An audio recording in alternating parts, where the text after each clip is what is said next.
The who is who in Nigerian politics were in Daura yesterday for the final rites of Muhammadu Buhari, the former president. As you can see from Atiku Abubakar's face, he was so stressed out from the running around. This is not in any way trying to mock or throw a jab at Atiku Abubakar, no. It's a natural process. Everyone must age. The only time a problem arises is when someone at his age, someone that is up to 78 years, tries to do the job of a 50-year-old. You don't expect someone at his age to run a marathon, no. Marathon is meant for young people in their teens, in their 20s, 30s, and maybe 40s.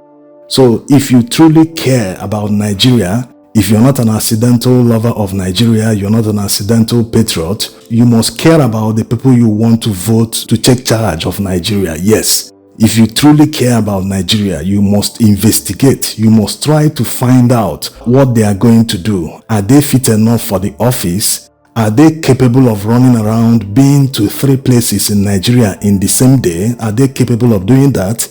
These are the things genuine patriots should ask. Think of it like you are as rich as Dangote and you want to hire someone to be the CEO of one of Dangote's companies. So how are you going to hire the person? What will qualify that person? Are you going to hire someone that is too old?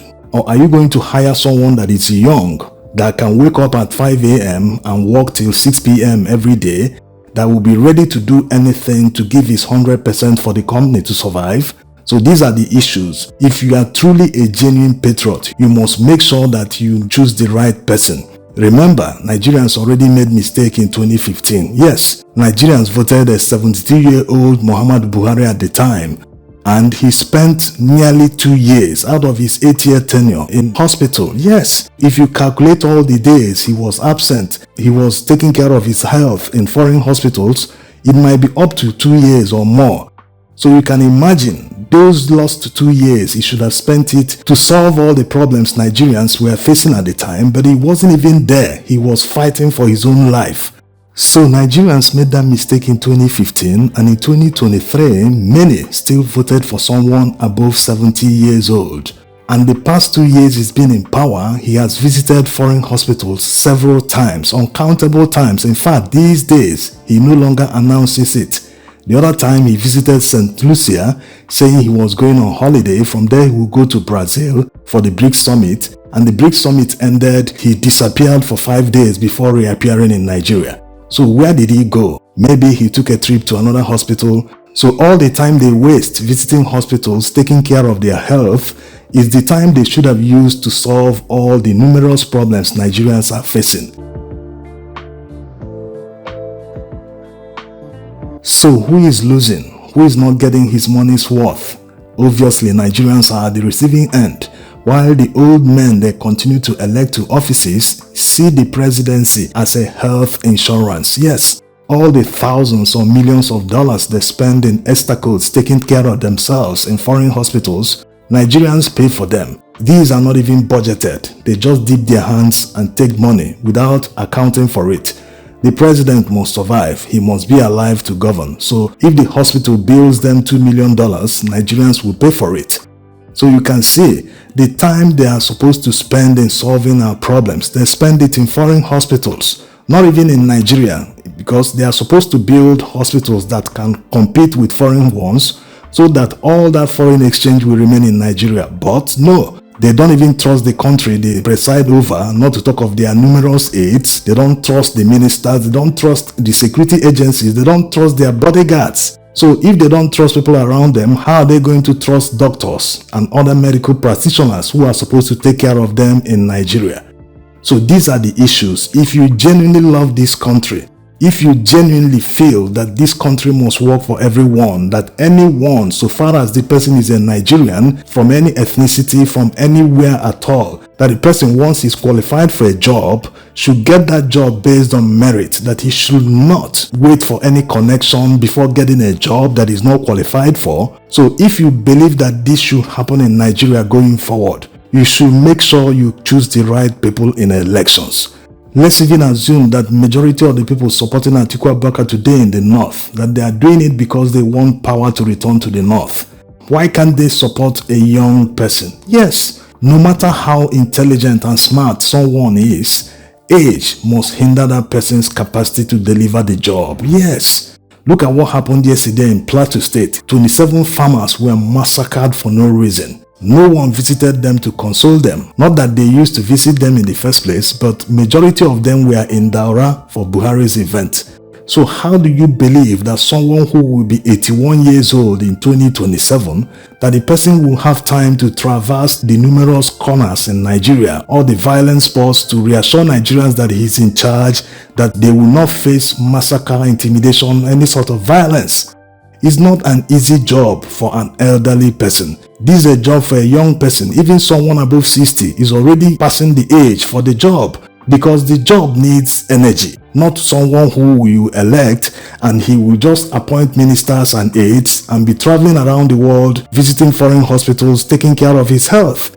He will be seeing himself as a king. I've been elected, I'm in charge, and I can control the country from a hospital bed. This is why Nigeria is not working. And once voters continue to vote the same way, continue to make the same mistake, you made the first mistake in 2015, repeated in 2019, and did another one in 2023, at this stage it's no longer a mistake, and it tells more about you more than the person you are electing. Yes, because you can't continue doing the same thing and expecting a different result. No, it means it is your way of life, because it's tolerable and pardonable that you made a mistake once, maybe a second time, but the third time, no, it is now a way of life.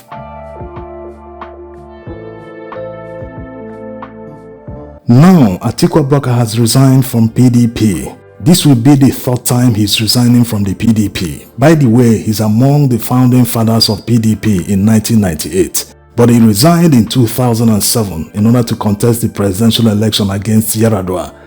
He lost that election, obviously, and he came back to PDP under Goodluck Jonathan's administration.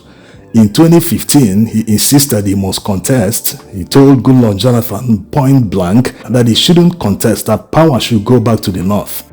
Because of that, he joined the APC, expecting to win the presidential primaries, but Buhari won, followed by Kwankwaso and then Atiku Abubakar. He stayed in APC for about a year or two and went back to PDP.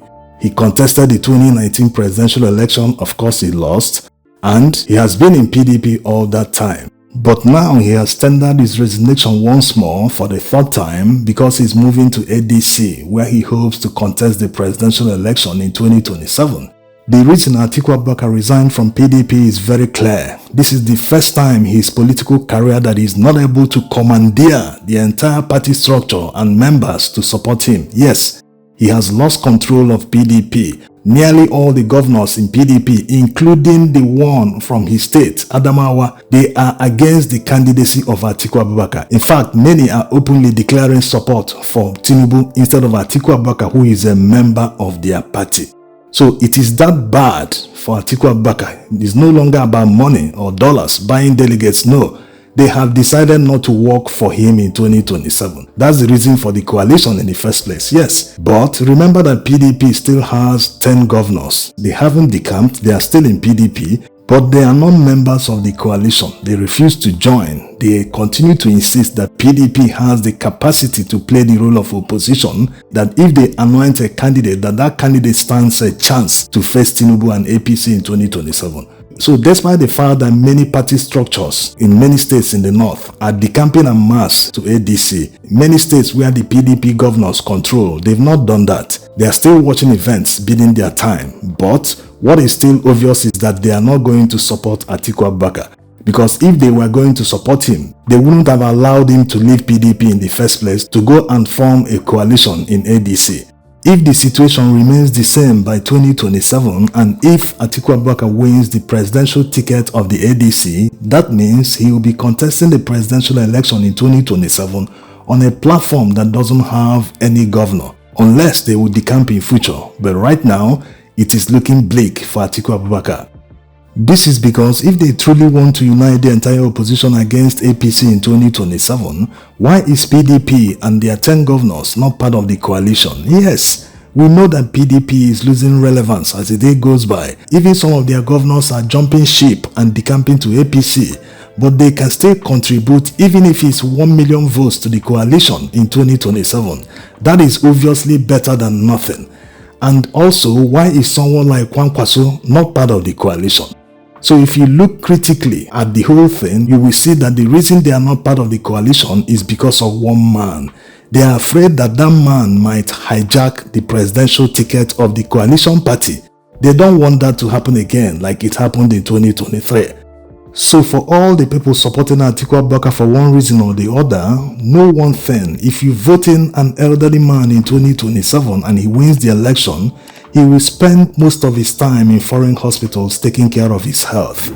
Just like the other two before him, he will do the same thing because age is universal. If the man is old already, his health must be failing. That's the reality.